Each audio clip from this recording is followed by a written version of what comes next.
Anything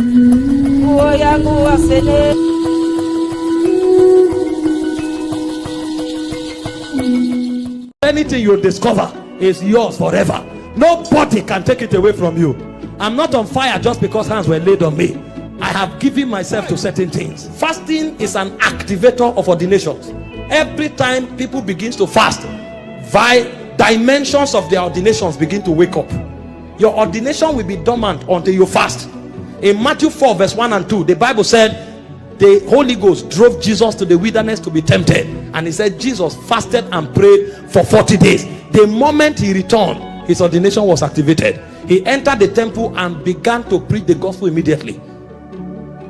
In Acts 13 verse 1 and 2, as they fasted and ministered to the Lord, the Holy Ghost says, separate unto me Paul and Barnabas. Many believers come to tell you, what is my calling? The question is not what is my calling, is should I fast? Because if you are fasting, you won't ask somebody about your calling. Your ordination will not be awoken until fasting becomes your lifestyle. And don't make another man gives you a destiny that was not written for you. Because men have programs, men have projects, men have institutions. You must be aware of your ordination first.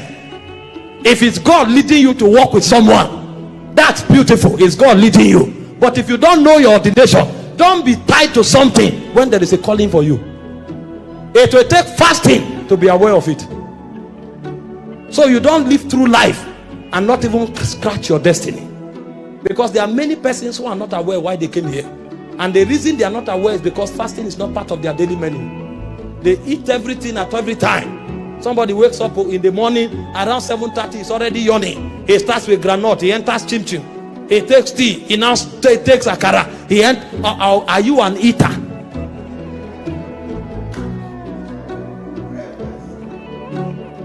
By 12 o'clock, he has eaten 3 times. He just took Indomie at home. He gets to work, he takes tea. Before you know what is happening, there's light refreshment. This is how they'll be doing their hands. They'll be putting food in their mouth stylishly. Are you a glutton? Will you eat your destiny?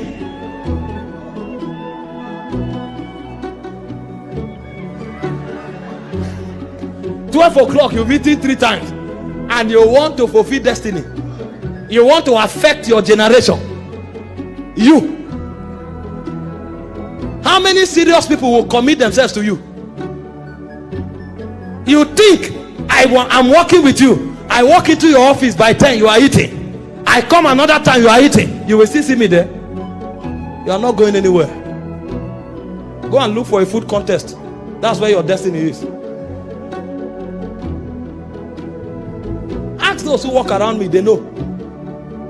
And those I travel to minister for, they know. Sometimes I go to a place to preach. I eat only twice in 4 days. Did I come here to feast? When I went to Pakistan, I was there for 7 days. I ate less than 6 times. The guy looked at me and said, "What do you eat? Is the food not good?" I said, "Don't worry, this stomach is locked." I came to the Middle East. I come to an Asian continent to contend with the forces of Islam, and then I will say, "Wow, what kind of food is this? Wow, this is a good meal. How do you prepare it?" Am I a chef? Some will eat and tell you, "My God, what are the ingredients?" Did you come into this world to learn about ingredients?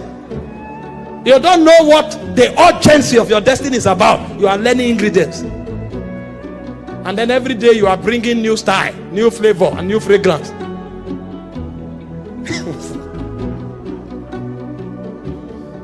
He said they prayed and fasted, and the Holy Ghost said. That means the Holy Ghost would not have spoken if they didn't fast. And that's why many destinies are still locked. Great potential. Every prophet tells you they are seeing a crown on your head, but that crown never manifests because food won't let it. You need to see some people eating. They will take off their shirt, remove their shirt. As they are eating, they are rubbing their head.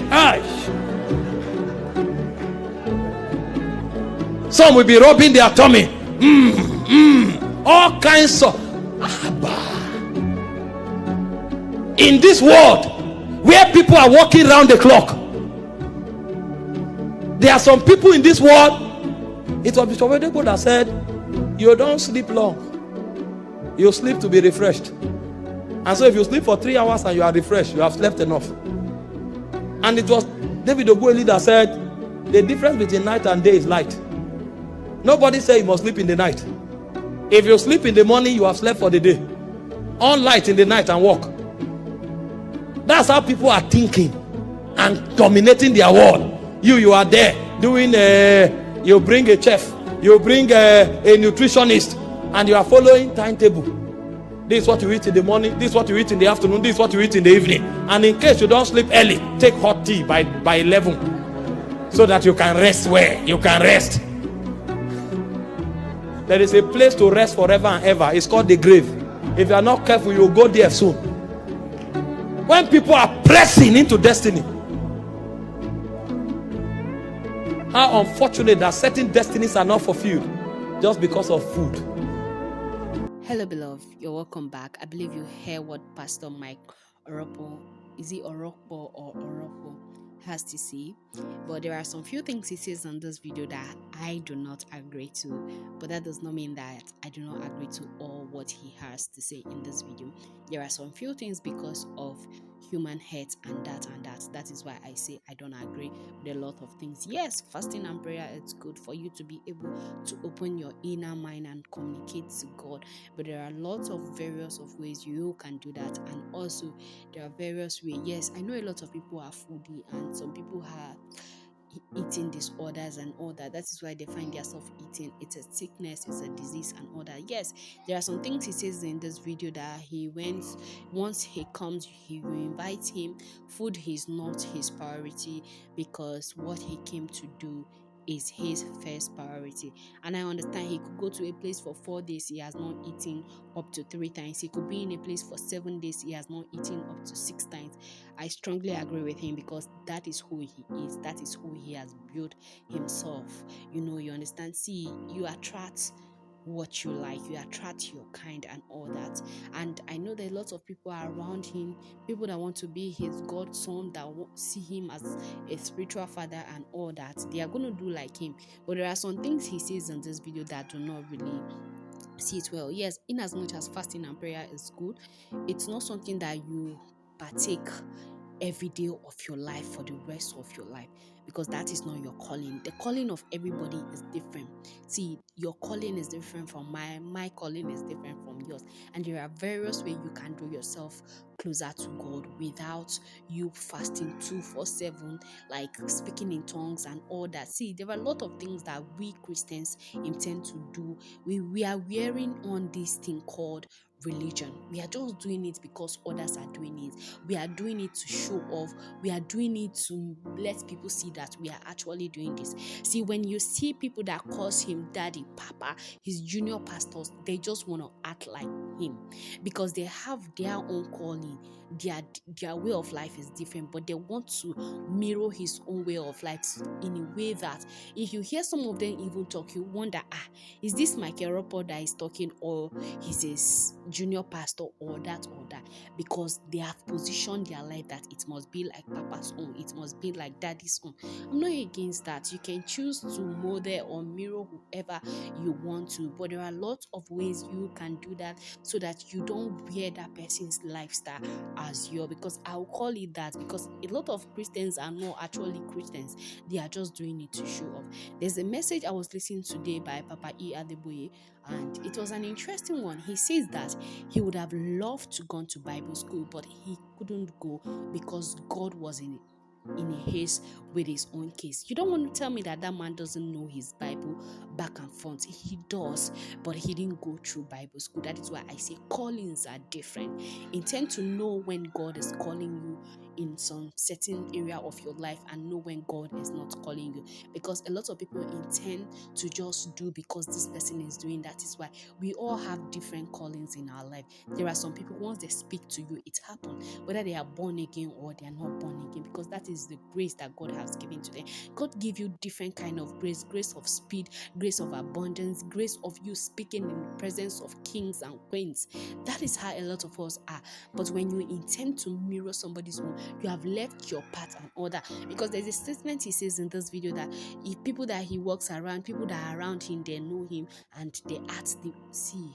I'm like, God, where are we heading with these generations of preachers and all that? I'm not against his preaching and I'm not against what he's teaching, but there are so many things he says in this video that I don't really sit well with. Yes, you can turn your day into night and you can turn your night into day. It's up to you. It's what works for you. And this our generation, everybody is not just sitting down sleeping 24 hours or go to work by 8, come back by 5, 6 p.m. you eat, you look for movie and watch, or go and rent cassette. Those days, that is not how it works right now. These days, the world is digital, so everybody is trying their hands on different things. See, one thing as a human being, it's for you to be able to unlearn and learn. And if you can do that, you can prosper in every area of your life. Believe me, because there are some certain things he says that I don't really see, because studies has shown that as a normal human being, you need to sleep at least 8 hours at night. See, God is not stupid, God is not blind, God is not senseless that he makes night and day. You cannot tell me that the difference between day and night is light and darkness. That is why it's still different, if you get me. So that is what I just believe in. So there are some certain kind of things that I don't want you to run with it and all that. And I know a lot of people will come here and start saying some kind of things, but when they preach to you, see, my dear brothers and sisters, you have Bible, you can read, you are a human being, you can think, you can analyze things in your head. Learn to analyze. When you see good, follow it. When you see bad, try to take that one out of it. See, somebody can be telling you something and you feel like because he's your spiritual father or he's your general overseer, you just run along with that thing, and that is fine with you.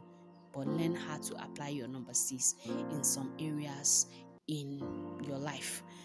Apply sense, that is all, because it's not everything they sell to you you buy at the end of the day.